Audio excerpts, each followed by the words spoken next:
移英港人想回香港被卡，英國本地人和美国斩殺线人群三類人誰最慘？同志們，如果今天的代英帝國還活着，他自己都會懷疑我當年是怎麼混到世界霸主。今天咱们不繞彎子，全方位扒一扒英國，從移英港人被背刺的最新內幕，回港難的真相，到英國本地人有多慘，最後終極對比，移英港人、英國本地人、美國斬殺線下的人，到底誰的日子更難？誰還有翻盤的機會？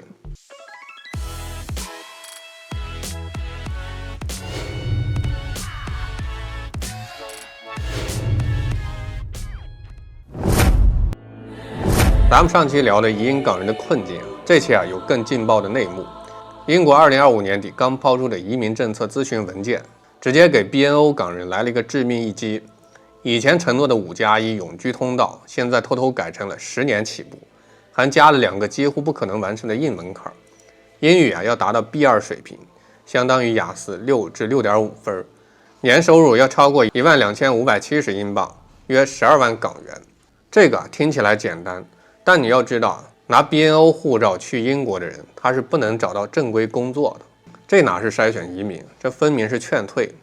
更坑的是，英國政府明確說了，要是你敢上街抗議這個政策，一旦被拘捕下案底，直接取消永居申請資格。這就是典型的打了你左臉還不讓你捂，完美詮釋了什麼叫人為刀俎，我為魚肉。中國有句老話，君子不立於危牆之下。這些港人當初就是被日不落帝國的光環所迷惑，沒看清楚這面危牆，現在想跑都來不及了。移英港人的慘根源在於英國本身已經爛到根兒裡，皮之不存，毛將焉附。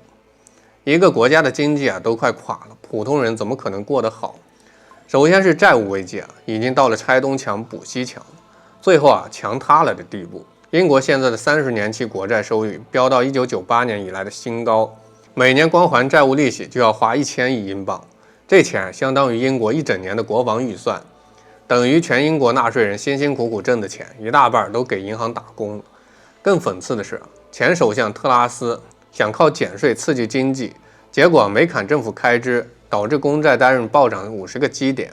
他只當了44天首相就被趕下了台，創造了英國最短命首相紀錄。網友調侃，英國首相的任期比網紅的熱度還短。然後就是 GDP 慘不忍睹，說出來你可能不信，如果英國加入美國，按人均 GDP 來算，它會成為美國最窮的州，連堪薩斯州、阿拉巴馬州都比不上。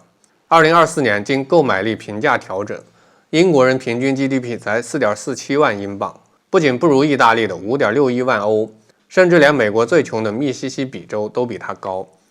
現在徹底淪落到歐洲負債王、歐洲病夫、美國窮親戚的地步，真是應了30年河東30年河西的老話。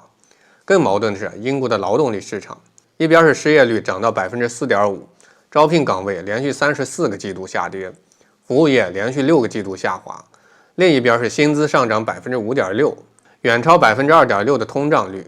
這不是好事兒，而是因為技能人才短缺，企業只能給在職員工漲薪，卻不敢招新人，形成了有人漲薪享福利，有人失業餓肚子兩極分化。就像有人調侃，英國現在是旱的旱死，涝的涝死，找工作的人找不到，有工作的人漲薪漲到手軟。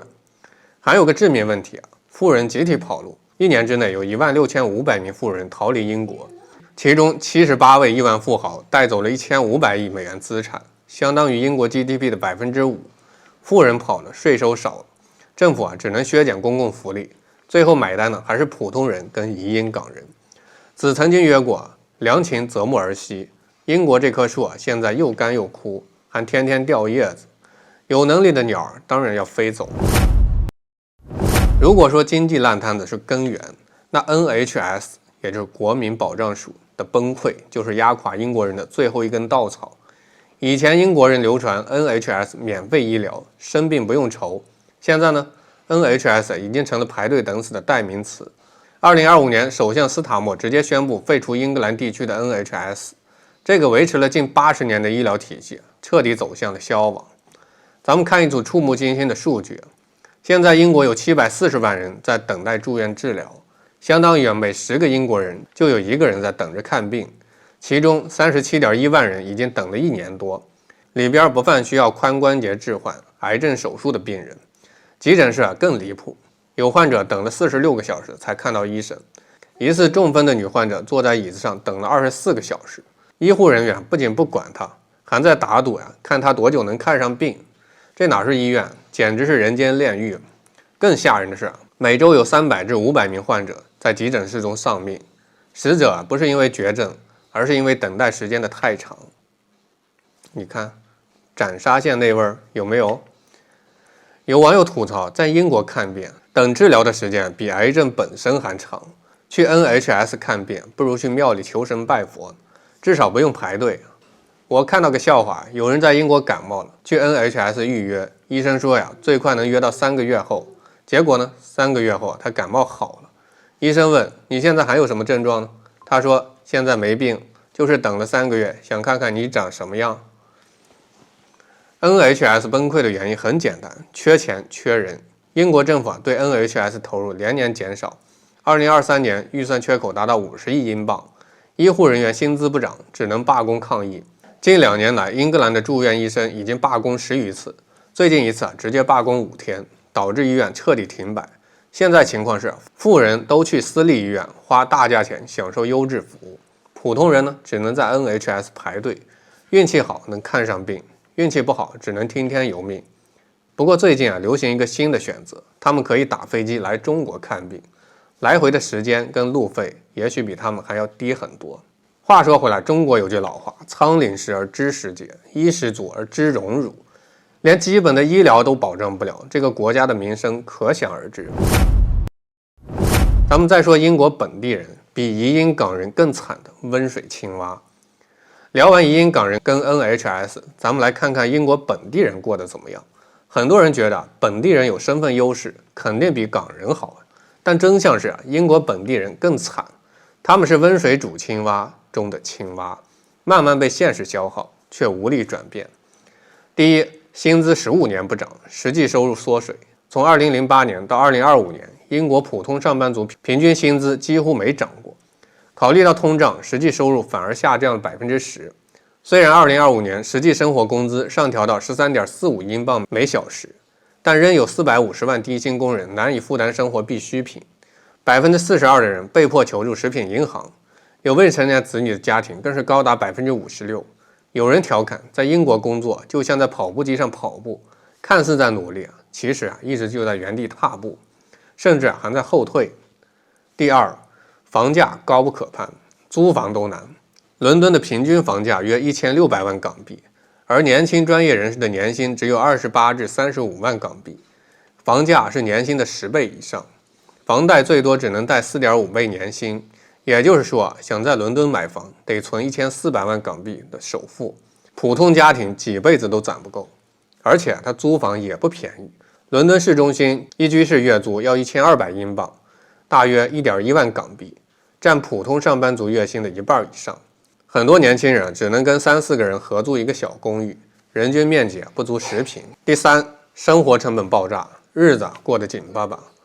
英國的物價有多離譜？電費是香港的3倍，冬天開暖氣1個月就要花200英鎊，一根黃瓜45塊，一顆生菜27塊，普通人買菜都要精打細算。2025年數據顯示，英國有1/3的家庭生活在貧困中。過去1年因為營養不良住院的人數增加了19%。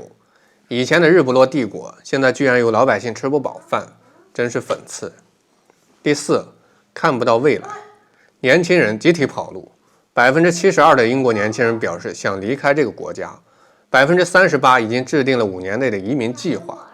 2024年1年就有51萬7千人永久離開，其中89%再也沒有回來。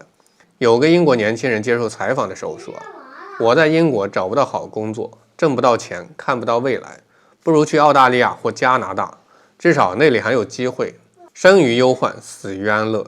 英國本地人長期處於高福利、低壓力的環境中，現在經濟停滯，他們失去了奮鬥動力，只能選擇跑路。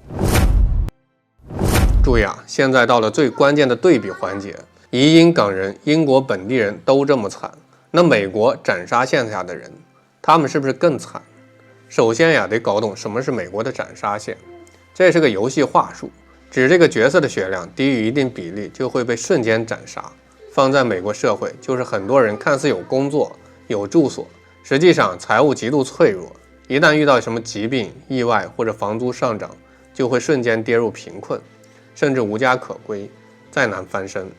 美國斬殺線人群的慘體現在3個方面：第一，無家可歸者激增，創歷史新高。截至2024年，全美無家可歸者已經達到 77.18 萬人，較上年激增 18.1%。其中無家可歸兒童接近15萬人，公立學校有超過100萬名學生缺乏穩定住房。洛杉磯的街頭無家可歸的帳篷跟華爾街的璀璨燈火形成刺眼的對比。有人調侃美國是富人的天堂，窮人的地獄，天堂和地獄只隔一條馬路。第二，財務脆弱，一災致貧，40%的美國人沒有儲蓄，個人儲蓄率僅為 4.9%， 近1/3的人低收入家庭是月光族。稅後收入僅能勉強覆蓋基本開支，沒有任何緩衝。更可怕的是，美國沒有全民醫保，約4500萬人沒有任何醫療保險。一場疾病的醫療賬單就可能讓一個中產家庭瞬間破產。有個美國網友分享，他在餐館打2份工，月入3000美元，一場流感住院3天，賬單高達2萬美元。他付不起錢，只能放棄治療，最後房子被抵押，淪為無家可歸者。第三，社會保障網收縮，雪上加霜。2025年，美國收緊了補充營養援助計劃，65歲以下無嚴重健康問題的受助人，每月必須工作或培訓80小時，否則福利只能領3個月。預計30萬人會失去食品救濟資格。一邊是生活成本上漲，一邊是福利削減。美國底層人群的日子簡直就是屋漏偏逢連夜雨。更扎心的是，美國的貧富分化全球最嚴重。過去47年，50萬億美元的財富從底層 90% 的人手中轉移到了頂層 1% 的富人手中。前 1% 最富裕的家庭收入占比達到 30.6%， 而收入最低的 50% 家庭僅擁有 3.3% 的財富。就像網友吐槽，美國的美國夢其實是富人的夢，窮人的坑。那麼終極對比來了，移英港人、英國本地人、美國斬殺線人群，誰更慘？只能說這3類人的日子各有各的慘，但慘的程度跟出路完全不同。移英港人慘在進退兩難，生活成本高，工作難找，被英國政府背刺，回港簽證難批，資產縮水。核心的痛點，兩邊不是人，想留英看不到希望，想回港沒那麼容易。當初的選擇讓自己陷入了絕境。英國本地人慘在溫水煮青蛙，薪資不漲，房價高，公共服務爛，經濟停滯，看不到未来。核心痛點，無力改變，生於斯，長於斯，卻看着國家一步步衰落，只能選擇跑路或者躺平。美國斬殺線人群慘在一觸即潰，財度極度脆弱，醫療沒有保障，社會保障網薄弱，無家可歸風險高。核心痛點，毫無安全感，再努力工作也可能因為一場病、一張賬單淪為赤貧，沒有任何緩衝。綜合來看，最慘的還是美國斬殺線的人群，他們的命運完全不受自己控制，一場意外就能讓多年的努力付諸東流。其次是移英港人，进退兩難，付出了巨大的代價，卻換不來想要的生活。相對好一點的是英國本地人，但也只是矮子裡拔將軍。他們的日子雖然難，但至少有歸屬感，還有跑路的機會。天道酬勤，這句話在這3類人身上體現得淋漓盡致。香港打工人雖然壓力大，但只要努力就能升職加薪，而英國和美國的底層人群再努力也可能被大環境裹挾。這就是時勢造英雄，環境毀凡人。最後我想說選擇比努力重要，適合比光鮮重要。無論是移英港人的血淚史，還是英國的衰落，美國的貧富分化，都印證了咱們老祖宗的智慧：塞翁失馬，焉知非福。君子不立於危牆之下。生活沒有標準答案，移民不是萬能的，光鮮的國家也不一定適合你。英國曾經的輝煌，美國的美國夢，都只是表面現象。